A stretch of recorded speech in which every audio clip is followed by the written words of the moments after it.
آج جو کہانی میں آپ لوگوں کو سنانے جا رہی ہوں، یہ کہانی میری باقی کہانیوں کی طرح ہی ایک حقیقی واقعہ ہے۔ یہ کہانی میں نے اپنے کسی قریبی دوست سے سنی تھی، جو کہ اس کے ساتھ کچھ سال پہلے پیش آئی تھی۔ اس کے مطابق آج سے تقریباً 10 سال پرانی بات ہے، جب ہم لوگ سیالکوٹ میں رہتے تھے۔ جس گھر میں ہم رہتے، یہ گھر ہم نے رینٹ پر لیا ہوا تھا، اور مکان مالک بہت بری نیچر کا بندہ تھا۔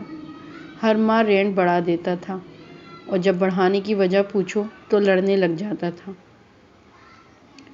کچھ ماہ تک تو یہ سب چلتا رہا، پھر میرے والد صاحب نے ایک اور گھر دیکھ لیا۔ اس گھر کا رینٹ تو کم تھا، پر اس کے ساتھ ساتھ مکان مالک بھی اچھی نیچر کا لگ رہا تھا۔ میرے والد صاحب نے یہ سب باتیں آ کر ہم لوگوں سے شیئر کی، یا کہہ لیجیے کہ اپنا فیصلہ سنایا۔ ابھی مہینہ پورا نہیں ہوا تھا، اس لیے ہم نے کچھ دن اس گھر میں مزید رکنے کا سوچا۔ اس نے بتایا، اگلے دن میں اپنے والد صاحب اور بڑے بھائی یعنی ہم تینوں نیا گھر دیکھنے کے لیے گئے، جس کے بارے میں گزشتہ رات والد صاحب بتا رہے تھے۔ یہ گھر ہمارے اس وقت کے موجودہ گھر سے کچھ فاصلے پر تھا۔ یہ ایک نئی آبادی تھی، مطلب کوئی نئی جگہ تھی، جیسے آج کل ہاؤسنگ سوسائٹیز ہوتی ہیں، شاید اسی طرح کا کچھ کہہ لیں۔ یہ گھر آبادی سے کافی فاصلے پر تھا، اور اس کے نزدیک بھی ابھی تک کوئی گھر یا عمارت تعمیر شدہ نظر نہیں آئی۔ بس مکمل میدان نما سا علاقہ تھا۔ گھر بنا تو ٹھیک تھا، مگر تھا بالکل بے رونق، اوپر سے علاقہ بھی بے نور۔ اس نے بتایا، میں اس گھر میں آنے پر خوش تھا، لیکن یہاں خوف معلوم ہوتا تھا، شاید اس لیے بھی کہ یہ آبادی سے ہٹ کر تھا۔ والد صاحب اس مکان کو ہاتھ سے نہیں جانے دینا چاہتے تھے۔ وجہ یہ تھی کہ اب وہ پرانے مالک مکان کے ایٹیٹیوڈ سے تنگ آ چکے تھے، اور شاید اس لیے بھی کہ اس کا رینٹ بھی مناسب تھا۔ یہاں سب کچھ نارمل تھا، پر معلوم نہیں کیوں ایک نحوست محسوس ہونے لگی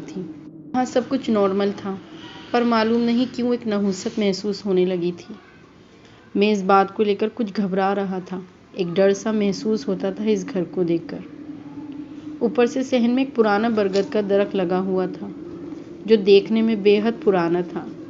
اس کی شاخیں ایسے معلوم ہوتی تھی جیسے کوئی بال کھولے ہمیں مسلسل دیکھ رہا ہے۔ میرے بڑے بھائی نے بھی یہ بات والد صاحب کو بتائی۔ ابو، آپ کو یہ گھر عجیب نہیں لگ رہا؟ جس پر والد صاحب نے بس اتنا ہی کہا، نہیں، مجھے تو کچھ عجیب نہیں لگا۔ اس نے بتایا، اس گھر میں کچھ بلیاں بھی نظر آئیں، اور عجیب بات یہ تھی کہ وہ بلیاں ہم لوگوں سے بالکل بھی خوفزدہ نہیں تھیں۔ اگلے دن ہم لوگوں نے گھر کی صاف صفائی شروع کر دی۔ صفائی کے دوران ہمیں ایک کمرے میں کچھ گیندے کے پھولوں کی پتیاں ملیں۔ بعد میں معلوم ہوا کہ یہ پھول ہندو لوگ اپنی عبادت کے دوران استعمال کرتے تھے۔ خیر، 2 دن بعد ہم لوگ یہاں شفٹ ہو گئے۔ اس نے بتایا کہ جب ہم سامان کے ساتھ اس گھر پہنچے تو گھر کے مین گیٹ کے بالکل سامنے ایک کالی بلی بیٹھی تھی۔ اس بلی کو دیکھ کر میرے والد صاحب نے دھتکار دیا، پر وہ بھاگنے کے بجائے غرانے لگی، اور اس طرح کھڑی ہو گئی جیسے ابھی ہم پر حملہ کر دے گی۔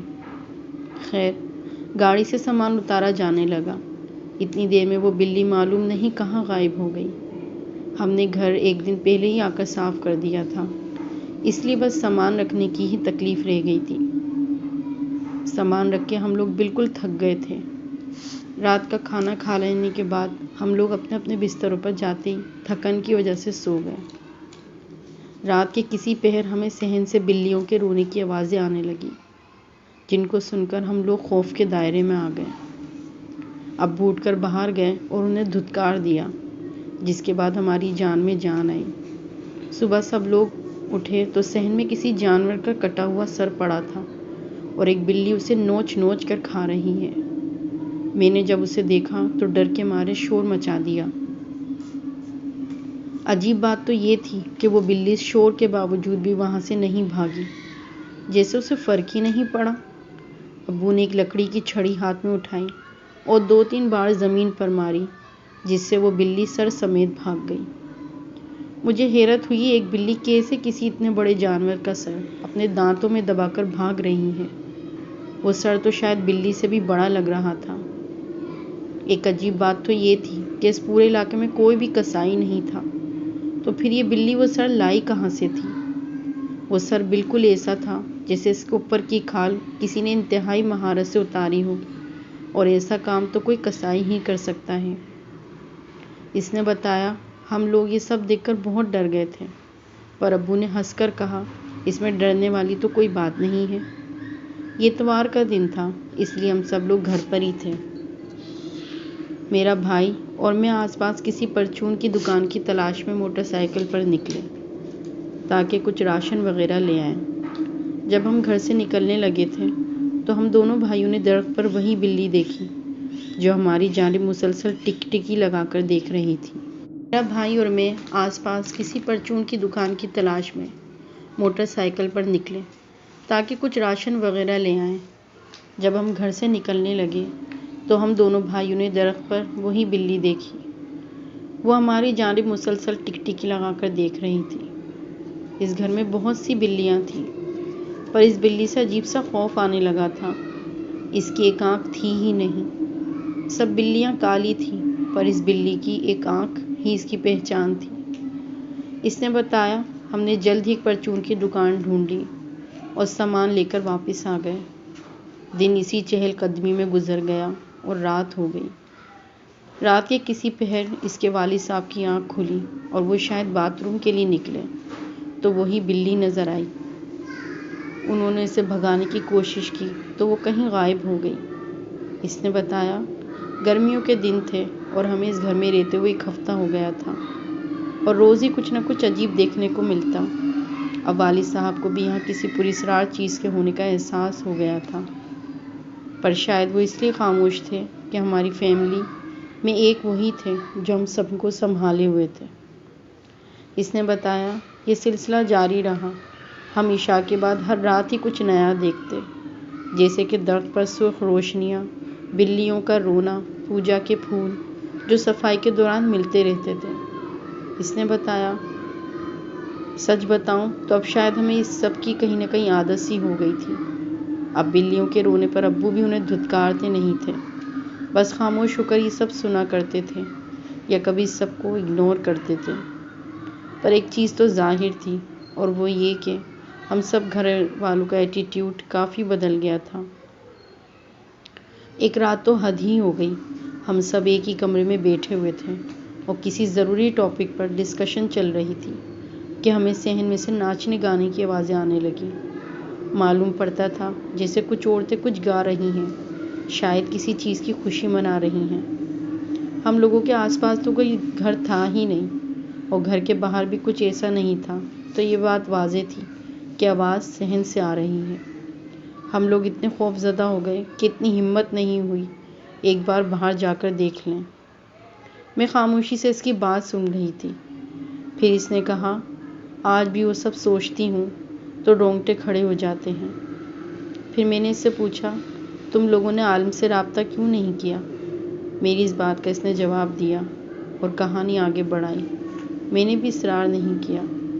اس نے بتایا، صبح والد صاحب مکان مالک سے بات کرنے اس کی طرف گئے اور ساری رام کہانی اسے سنائی۔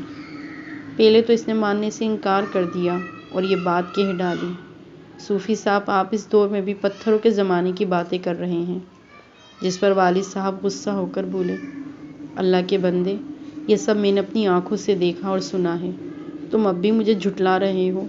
کیا میں تم سے اتنی دیر صرف مذاق کرنے آیا ہوں؟ مجھے کوئی پریشانی ہے تو یہ سب کہہ رہا ہوں، اور اب میں اپنے بیوی بچوں کو اس عذاب میں نہیں رکھنا چاہتا۔ اس نے بتایا، والد صاحب کی لمبی چوڑی داستان سن کر اس کے منہ سے بھی سچ نکل آیا۔ اس نے بتایا کہ جو بھی اس گھر میں آتا ہے زیادہ وقت نہیں رکتا، پر وہاں جو کوئی بھی ہے کسی کو نقصان نہیں پہنچاتا۔ آپ کو یہ گھر کم پیسوں میں رینٹ پر دیا۔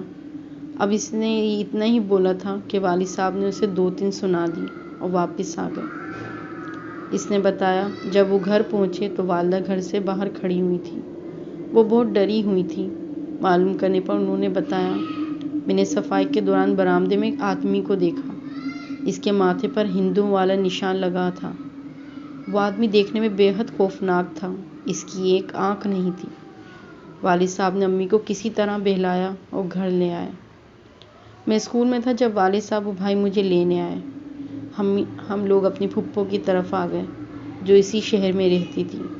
کچھ دن وہیں رکے رہے۔ جب نیا مکان ملا تو اس منحوس مکان سے سب سامان اٹھا کر دوسرے گھر میں شفٹ ہو گئے، اور یہ آخری بار تھی جب میں نے اس گھر کو دیکھا تھا۔ اس نے بتایا، یہ میری زندگی کے خوفناک ترین ایام تھے۔ وہ گھر، وہ بلی کی آوازیں، وہ ناچنے گانے کی آوازیں مجھے اب بھی اکثر خواب میں ڈرا دیتی ہیں۔ تو آپ کو میری کہانی کیسی لگی؟ پلیز مجھے کمنٹ میں ضرور بتائیے گا۔ شکریہ۔